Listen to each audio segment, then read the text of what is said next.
Assalamualaikum warahmatullahi wabarakatuh. Bismillahirrahmanirrahim. Kemarin kita sudah bahas tentang Baiat Al-Aqabah pertama dan Baiat Al-Aqabah yang kedua, ya. Nah, ada satu hal yang biasanya Nabi lakukan ketika menyampaikan Islam, ya. Memerintahkan menyebutkan kalimat tauhid la ilaha illallah dan suka membacakan Quran, ya. Jadi kita akan coba kemudian melihat, ya, Nabi selalu mengajak manusia kepada Islam dengan membacakan ayat-ayat Allah. Ya, begitu terus dakwah beliau terhadap qabilah-qabilah, baik yang terjadi ketika Baiat Al-Aqabah, ya, beliau datangi qabilah-qabilah yang kemudian sedang melaksanakan ibadah haji. Ya, Mus'ab bin Umair juga diperintahkan di kajian kita yang lalu, ya, untuk ke Madinah untuk apa? Untuk membacakan Al-Qur'an, muqri'ul Madinah, ya, untuk kemudian membacakan Al-Qur'an dan mengajarkan Quran kepada penduduk Madinah pada saat itu. Jadi memang Al-Qur'an ini punya pengaruh yang luar biasa terhadap jiwa seseorang, ya. Imam Al-Bukhari dari Jubair bin Mut'im, ya, dia tuh pernah mendengar Rasul itu membaca surat At-Tur pada saat maghrib sampai pada ayat am khuliqu min ghairi syai'in am humul khaliqun. Apakah mereka diciptakan tanpa sesuatu pun ataukah mereka menciptakan diri mereka sendiri? Ya. Am khalaqus samawati wal arda bal la yuqinun. Atau mereka yang telah menciptakan langit dan bumi itu. Ya. Am indahum khazainu rabbika am humul musaitirun. Ya, sebenarnya mereka ini tidak meyakini apa yang mereka katakan, ya. Maksudnya amlahum sullamun yastami'una fihi falyati mustami'uhum bisultanin mubin. Ya, ataukah mereka punya tangga ke langit untuk mendengarkan hal-hal yang gaib, maka hendaklah mereka itu mendengarkan di antara mereka atau mendatangkan satu keterangan yang nyata. Ayat ini ketika didengar oleh Jubair bin Mut'im, kadal qalbi an yatira, hampir saja hatiku ini terbang, katanya. Masya Allah, hampir saja hatiku terbang, ya. Ini dalam hadis riwayat Imam Bukhari. Pada saat itu dia masih belum Islam. Maksudnya ayat inilah yang kemudian mengantarkan dia kepada Islam. Karena Islam ini agama yang paling banyak kemudian memadukan antara rasionalitas dan hati, ya. Sehingga ketika dia mendengar ayat ini langsung kemudian dia mengatakan hampir-hampir hatiku itu terbang, ya. Zaman sekarang dengar Al-Quran bukan hampir-hampir hatiku terbang seperti Zubair bin Mut'im, pikirannya lagi terbang entah kemana. Pikirannya terbang, hatinya terbang, iya. Ya, beda dengan mereka, Masya Allah, ya. Mudah-mudahan Allah menjadikan kita orang-orang yang kemudian mendengar Al-Quran kemudian bisa menyimak, ya, seperti Umar mendengar awal surat Thaha, ya, kemudian beriman, ya, setelah memukul adik iparnya sendiri, ya, mendengar surat Thaha itu, kemudian muncul rasa takut kepada Al-Quran, ya. Maka kemudian Nabi SAW, ya, pada saat itu senang membacakan Al-Quran kepada orang-orang yang belum menjadi Muslim pada saat itu, ya. Jadi kemudian di Aqabah itu beliau datang, beliau bacakan Al-Quran, dan Al-Quran inilah yang kemudian membawa mereka untuk mendapatkan hidayah sehingga mereka mau berbaiat kepada Nabi. Ya, jadi manusia ini kadang-kadang memang Allah buka hatinya untuk menerima risalah dakwah Nabi Sallallahu Alaihi Wasallam, ya. Hanya dibacakan beberapa ayat saja, ya, dan kemudian semua perkataan mereka lupakan, kemudian mereka senantiasa teringat kepada ayat yang kemudian disampaikan pada saat itu, ya. Selain kemudian kebatilan yang sudah mendarah daging dalam diri mereka itu bisa lenyap kemudian digantikan dengan kebenaran yang kemudian didatangkan oleh Al-Quran. Wa qul ja'al haq wa zahaqal batil innal batila kana zahuqa. Ya, yang benar pasti akan, kalau yang benar telah datang maka yang batil akan lenyap. Ya, dalam pikiran Quraisy pada saat itu dipenuhi dengan syair-syair yang sudah mendarah daging, tapi bisa lenyap hanya karena datang ayat-ayat Al-Quran yang kemudian menghujam hati pikiran mereka. Ya, maka wajar ketika Nabi itu mendatangi qabilah-qabilah kemudian membacakan ayat-ayat Al-Quran. Ya, miris zaman sekarang justru kita yang meninggalkan Al-Quran. Ya, kita belajar dari sirah bahwa ada masa Nabi itu mendatangi baca Al-Quran sehingga mereka dapat hidayah. Ya, bahkan kan ada satu fase di mana Nabi itu mengeluh dan keluhannya ini diabadikan dalam Al-Quran. Ya. Inna qaumi ittakhadhu hadzal qur'ana mahjura. Mereka hijrah dari Al-Quran, tutup telinganya ketika dengar Al-Quran. Ya, tapi apa yang terjadi? Zaman sekarang makin banyak yang hijrah dari Al-Quran, meninggalkan, tidak membaca, ya, bahkan kemudian tidak jarang diperolok-olok. Ya, ini hati-hati. Ya, Allah itu kan mengancam. Ada orang-orang yang menerima catatan amalannya dari sebelah belakang. Ya, dari sebelah belakang, wara'i zahrihim, dari sebelah punggung mereka. Itulah yang menjadikan Al-Quran itu sebagai sesuatu yang mahjura. Nah, jadi beliau ini berkeliling-keliling kepada qabilah-qabilah, ya, pada musim haji untuk meminta mereka itu mengucapkan la ilaha illallah, niscaya kalian akan selamat. Ya, karena kalimat la ilaha illallah ini kalimat yang sangat dahsyat, yang membedakan antara kekufuran dan keimanan. Ya, kalimat inilah yang kemudian membuat perdebatan antara Umar bin Khattab, bukan perdebatan tapi diskusi. Ketika Abu Bakar itu menghadapi suatu kaum yang kemudian dianggap harbul murtadin, ya, orang-orang yang enggan bayar zakat pada saat itu kan. Ada yang mengaku dirinya nabi, ada yang kemudian enggan bayar zakat, ada yang murtad. Maka pada saat itu kan Abu Bakar harus menyelesaikan permasalahan ini. Bagaimana cara Abu Bakar menyelesaikan? Kata Abu Bakar, diperangi semuanya. Ya, kalau kata Umar, kecuali yang enggan bayar zakat, karena mereka masih mengucapkan la ilaha illallah. Tapi keputusan Abu Bakar, ya tetap akhirnya dibikin, Abu Bakar itu bikin delegasi-delegasi. Ya, di antaranya itu ada delegasinya Khalid ibnul Walid, ya, untuk diberangkatkan untuk menumpas nabi palsu. Ada Ikrimah bin Abi Jahal, ada Amr bin As. Ada beberapa nama yang kemudian delegasi-delegasi untuk menyelesaikan ini. Nah, tapi dari 3 nama ini luar biasa. Khalid bin Walid dulu jadi panglimanya Quraisy ketika di Uhud. Amr bin As dikirim ke Habasyah, ya, diplomat. Kemudian ada Ikrimah bin Abi Jahal. Mungkin bilang nama ini langsung, oh Abi Jahal. Oh ini anaknya dia Abi Jahal. Betul, ini anaknya Abi Jahal. Jadi Allah itu justru menjadikan anaknya menjadi seseorang yang menegakkan Islam. Ya, ini luar biasa sekali. Nah, maka Nabi ini berkeliling ke kabilah-kabilah untuk kemudian meminta mereka mengucapkan kalimat tauhid. Ya, siapa yang punya kalimat ini hari kiamat nanti dia masuk syurga. Siapa yang mengakhiri kalimat ini pada saat dia meninggal maka dia masuk syurga. Man akhira kalamuhu bi kalimati la ilaha illallah dakhalal jannah. Barang siapa tidak mengimani kalimat ini maka dia merugi. Ya, sehebat apapun amalannya dia merugi.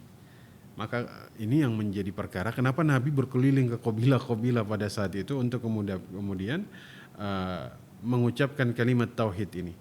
Ya, maka yang seperti sudah kita bahas, karena memang tauhid ini tidak bisa ditunda-tunda. Harus kemudian Nabi dakwahkan pada saat itu.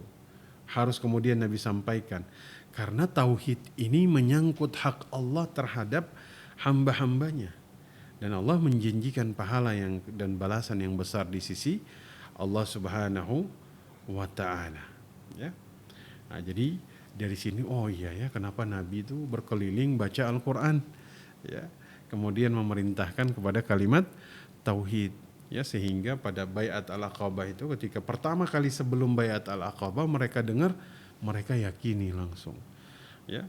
Maka mudah-mudahan ya hubungan kita dengan Al-Qur'an itu senantiasa bisa kita perbaiki sehingga kita tuh tidak masuk ke dalam kategori keluhannya Nabi di dalam Al-Quran kepada Allah, ya Rabbi inna qaumi ittakhadhu hadzal Qur'ana mahjura.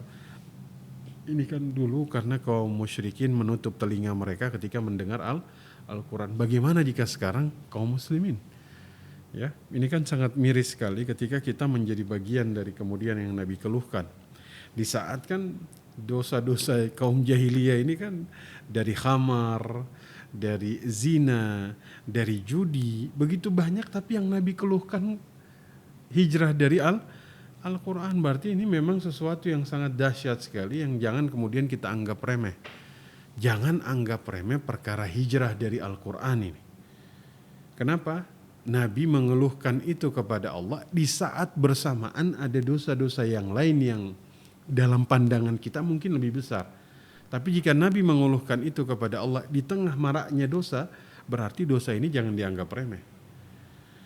Jangan dianggap remeh ya. Dan kemudian ketika Nabi pada saat itu beliau mengunjungi pemuka-pemuka kabilah menawarkan Islam, ya, beliau itu mengajak dengan hikmah dan penuh kelembutan. Penuh kelembutan karena mereka punya hak untuk didakwahi tapi dengan cara yang lembut ya. Banyak dari kita itu gagal di dalam menjadi merepresentasikan ini ya, bahwa akhlak yang baik itu merupakan salah satu cara dakwah Islam yang cukup sangat efektif ya. Dan itu kemudian harus kita lakukan sebagaimana Nabi ya, bahwa apa? Nabi itu mengajak berdialog dengan lembut. Kan beliau bilang, adakah orang yang mau membawaku kepada kaumnya? Karena Quraisy itu menghalang-halangi aku untuk kemudian menyampaikan risalah Rabbku. Ya, ini kan mendapat sambutan yang baik. Ya, siapa yang mau membawaku ke kaumnya? Karena Quraisy telah menghalang-halangi aku menyampaikan risalah dari Rabbku ya, dengan kelembutan, dengan kebaikan sehingga kemudian ini mendapat sambutan yang baik. Ya. Kemudian walaupun nanti kita menemukan bahwa ada kabilah yang menolak tawaran Rasul Shallallahu Alaihi Wasallam, maka kemudian beliau ini selalu menawarkan ini ya, dan tidak pernah berputus asa. Mungkin musim ini, musim depan beliau sampaikan tempat dan waktu yang berbeda ya, sehingga kemudian ya jadi pelajaran bagi kita bahwa seorang muslim itu tidak boleh berputus asa di dalam menasihati saudaranya. Ya, tidak boleh udahlah. Ini mah udah akut udah gitu kan. Kita tinggalin aja udah. Ini sudah enggak boleh. Tidak, boleh ya, nggak boleh berputus asa dari rahmat Allah Subhanahu wa Ta'ala. Karena agama ini adalah agama yang kemudian sangat banyak berbicara tentang rahmat. Kemudian apa lagi? Nabi Shallallahu Alaihi Wasallam ya, beliau ini senantiasa menginginkan seseorang itu bisa beribadah dengan rasa aman dan nyaman ya, sehingga kemudian kita ini harus banyak bersyukur. Kita bisa beribadah, kita bisa berdakwah dengan rasa aman bahwa ini adalah sesuatu yang kemudian Allah turunkan bagi kita untuk menjaga kepentingan agama ini. Ya, bahwa rasa aman ini adalah satu nikmat yang kemudian harus kita syukuri. Nabi itu melaksanakan ibadah diam-diam dulu. Ya, takut ketahuan. Ya kan? Kita pada saat sekarang ya sampai beliau ini kan mencari tempat yang aman dan nyaman agar umatnya ini bisa hidup dengan tenang ya. Habasyah Taif. Ini kan adalah salah satu ikhtiar Nabi pada saat itu agar kemudian mencari tempat yang nyaman. Ya, sehingga kita bersyukur kepada Allah atas rasa aman yang kemudian uh, Allah berikan kepada kita, ya, yang Allah turunkan kepada kita, ya, sehingga kita itu sampai sekarang bisa kemudian beribadah dengan nyaman, ya, uh, bisa berdakwah dengan tenang tanpa kemudian ada gangguan apapun. Nah, pertemuan yang lalu saya sebutkan bahwa Abu Lahab ini kan selalu ikut dari belakang. Kalau ada musim haji Nabi datang, jadi katakan matanya tuh agak sedikit juling Abu Lahab ini. Ya, ada sedikit guratan di wajahnya. Ya. Kalau Nabi ketemu disampaikan, ya, maka nanti dia datang. Apa yang dibilang Muhammad, maka dia akan menyampaikan yang sebaliknya. Ya, yang berarti memang dia selalu sibuk mengingatkan qabilah-qabilah untuk tidak menerima ajakan Nabi Sallallahu Alaihi Wasallam. Nabi itu tidak peduli, tidak mendebat dia, ya, tidak menyanggah. Tetap kemudian beliau ini tidak kemudian terlalu terintimidasi dengan yang dilakukan oleh Abu Lahab. Ya, kenapa? Karena kemudian Nabi merasa bahwa waktu yang beliau gunakan untuk mendakwahi itu lebih penting daripada waktu yang kemudian dihabiskan untuk membantah Abu Lahab. Nah, jadi kita itu memang tidak boleh teralihkan untuk hal-hal yang kemudian tidak bermanfaat, begitu ya. Bersabar. Kan kalau kita bersabar tuh Allah innallaha ma'as sabirin. Ya, ketimbang kemudian kita membela sesuatu yang berkaitan dengan diri kita. Ya, kalau kita bersabar, kita di jalan kebenaran, maka Allah yang menolong. Ya, apabila kemudian tapi kalau agama Allah Nabi, cuman pada saat itu beliau lebih memilih untuk tidak menanggapi, karena kemudian beliau menganggap bahwa memang kemaslahatannya atau mudaratnya lebih besar jika beliau menyanggah dari Abu Lahab. Dia pembesar pada saat itu, ya. Jadi menawarkan dakwah seperti yang Nabi lakukan kepada qabilah-qabilah ini, ya pasti ada risikonya, ya. Tapi ya kita bersabar dan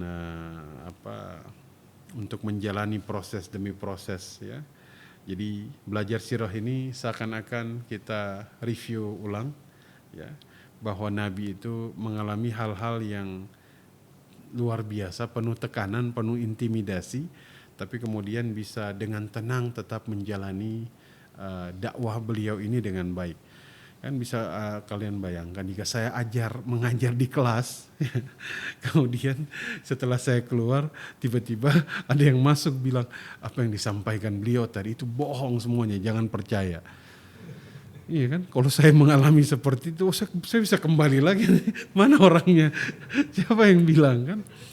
Itu kalau Rasul enggak, tenang aja beliau.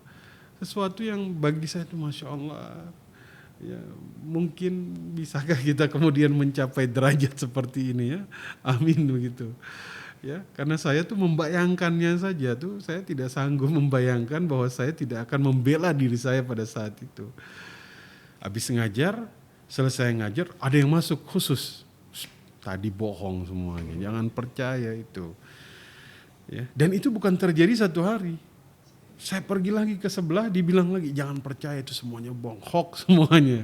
Wah, ini kan jangankan itu. Kadang-kadang kan hal yang bersifat biasa saja, ketika ada yang menyampaikan kita, wah antum bohong, antum ini, kan kita pasti merasa, waduh, ya kan? Ini kan Abu Lahab ini terang-terangan dia melakukan itu, dan Nabi itu seperti beliau itu punya sifat yang memang mengajarkan kepada kita bahwa ada risiko, tapi tetap berjalan karena waktu untuk berdakwah lebih penting ketimbang menghabiskan waktu untuk menyanggah Abu Lahab pada saat itu Masya Allah, ya. Maka kemudian Allah Subhanahu wa taala memang berfirman dalam surat Al-Furqan, wa ibadur rahmanil ladzina yamshuna 'alal ardi haunan wa idza khatabahumul jahiluna qalu salama. Dan hamba-hamba Allah yang Maha Penyayang, ya, orang yang berjalan di atas muka bumi dengan rendah hati. Ya, apabila orang jahil menyapa mereka, mereka mengucapkan kata-kata yang mengandung keselamatan. Jadi tidak terintimidasi dengan kata-kata kejahilan yang kemudian disampaikan, ya, karena mereka itulah hamba-hamba yang berjalan di atas muka bumi dengan tawadhu, ya, maka berdakwalah dengan tawadhu sehingga tidak menyisakan ruang bagi sesiapapun untuk mengintimidasi kita. Allah, ya, ini yang kemudian Nabi ajarkan, ya. Maka kemudian Nabi ini menawarkan dakwah dari kabilah ke kabilah, ya. Ya, dan ini terjadi pada musim haji, ya, dan menunjukkan bahwa dakwah Nabi Shallallahu Alaihi Wasallam ini rahmatan lil alamin, bukan hanya bagi Quraisy saja. Kalau hanya bagi Quraisy yang kemudian diklaim bahwa dakwah ini hanya khusus bagi bangsa Arab, maka mungkin beliau tidak akan menyampaikan kepada kaum yang datang untuk berhaji pada saat itu, ya. Maka kemudian wa ma arsalnaka illa rahmatan lil alamin, ya, aku tidak diutus melainkan rahmat bagi sekalian alam. Lihat, dakwah ini rahmat, agama ini didominasi oleh rahmat, ya. Maka belajar dari Nabi, jangan sampai kemudian kita itu menghilangkan unsur rahmah ini di dalam berdakwah, ya. Nah, maka kemudian teman-teman sekalian, ya, Nabi Shallallahu Alaihi Wasallam melakukan itu, ya. Beliau datangi satu-satu, beliau sampaikan Al-Quran, beliau sampaikan kalimat tauhid, ya, beliau sampaikan kebaikan, beliau sampaikan kepada mereka dengan cara yang ma'ruf sehingga kemudian mereka menerima ajakan dakwah ini, ya. Betapa kemudian sebuah keteguhan hati dari seorang Nabi Sallallahu Alaihi Wasallam, ya, yang begitu bersabar ketika dikatakan pembohong oleh siapa? Abu Lahab, ya, ketika kemudian ditolak oleh satu kabilah, tapi beliau itu tidak putus asa, tapi kemudian terus mendakwahkan dan menawarkan Islam ini. Ini menggambarkan betapa beliau ini punya satu kebesaran hati untuk berkeliling, ya, menyampaikan risalah ini, ya, agar kemudian mereka menerima Islam. Maka dikatakan, ya, oleh Rabi'ah bin Ibad ad-Duaili, ya, menyatakan, ya, Rasulullah Shallallahu Alaihi Wasallam itu di Dzul Majas, ya, itu mengajak orang-orang di rumah-rumah mereka tuh untuk beriman kepada Allah Subhanahu wa Ta'ala. Di belakang beliau ada seorang lelaki bermata juling, ya, pada pipinya terdapat guratan-guratan, ya, mengatakan, wahai manusia, ya ayuhan nas, jangan tertipu dengan orang ini, ya. Dia ini menginginkan kalian mengabaikan agama kalian dan agama nenek moyang kalian, ya. Ini diriwayatkan oleh Imam Ahmad dan Imam At-Tabrani dalam Mu'jam Al-Kabir, bahwa lelaki mata juling ini, yaitu Abu Lahab, senantiasa, ya, mempengaruhi orang agar tidak mendengarkan Nabi Sallallahu Alaihi Wasallam, ya. Jadi seruan beliau itu apa? Qul la ilaha illallah, ucapkanlah la ilaha illallah la'allakum tuflihun, agar kalian beruntung, ya. Ini dijawab oleh Abu Lahab, dia pendusta. Jangan percaya, ya. Padahal lagi-lagi teman-teman sekalian, kalimat ini kalimat yang membedakan antara kekufuran dan keimanan. Ini mudah kita ucapkan ketika kita sedang sehat, ya. Mungkin sehari bisa berapa kali? 1000 kali bisa, 2000 bisa, 5000 bisa, 10.000 bisanya agak ragu-ragu kan, ini banyak juga nih. Tapi jika pertanyaan ini muncul, jangankan ribuan, 1 kali bisa ketika sakaratul maut. Nah, ini agak kemudian kita butuh Allah untuk kemudian meringankan lisan ini, ya. Makanya kenapa Nabi Shallallahu Alaihi Wasallam itu kemudian senantiasa beliau sampaikan, ya, kalimat tauhid, kemudian membacakan Quran, dan ini terus beliau lakukan. Ya, sampai pada tahun ke-11 orang Ansor itu datang, ya, dan pada tahun yang sama terjadilah baiat al-Aqabah yang pertama. Jadi nikmatilah proses. Nabi itu menikmati proses demi proses di dalam berdakwah, sehingga akhir dari proses ini selalu kemudian Allah siapkan kebaikan. Ya, beliau tidak putus asa. Mereka tidak terima, beliau sampaikan ke kabilah yang lain. Tidak terima, sampaikan kepada kabilah yang lain, sehingga kemudian membuahkan hasil yang baik. Jadi Nabi Shallallahu Alaihi Wasallam ini sangat menikmati proses demi proses berdakwah. Ya, beliau tidak hanya kemudian puas dalam satu pencapaian dakwah, tapi terus berjalan. Ya. Artinya Nabi kita ini menikmati setiap kesulitan yang kemudian muncul dalam proses dakwahnya. Ya, yang mungkin kita ini mudah-mudahan kita bisa menikmati proses-proses ini. Kadang-kadang kita gagal dalam menikmati proses. Ya, kesulitan ya sudahlah, mundur. Ya, padahal menikmati proses ini itu bisa menjadikan kita menikmati hasil sebagaimana Nabi menikmati hasil hijrahnya ke Madinah karena bersabar di dalam mendakwahi kabilah-kabilah. Ya, bersabar di dalam menghadapi Abu Lahab yang mengatakan beliau pendusta ketika menyampaikan itu. Ya, dan ini pelajaran penting dalam kehidupan, ya, bahwa menikmati proses ini menjadikan kita menikmati hasil sebagaimana kita menikmati proses. Ya, bahwa dalam Islam itu bukan hanya tujuan tapi proses itu penting. Ya, proses itu penting. Nikmati proses, maka kita itu kadang bisa menikmati proses lebih dari tujuan. Ya, ada orang yang nggak mau menikmati proses langsung di tujuan. Ya, sehingga dia tidak akan merasakan kenikmatan tujuan ini karena nggak menikmati proses. Belajar dari sirah, Nabi itu sangat menikmati proses demi proses dakwah beliau yang nantinya akan kita bahas bagaimana kemudian Allah menyiapkan satu perjalanan yang luar biasa, yaitu hijrah ke Madinah yang merupakan tonggak awal dari sebuah peradaban Islam yang sangat besar, ya, yang kemudian ada di kota Madinah, ya, yang ditandai dengan proses dakwah yang tidak mengenal lelah, tidak terdikte dengan apapun celaan ataupun ujian yang beliau terima. Insyaallah kita akan bahas pada hijrahnya Nabi Sallallahu Alaihi Wasallam dari kota Makkah ke Madinah.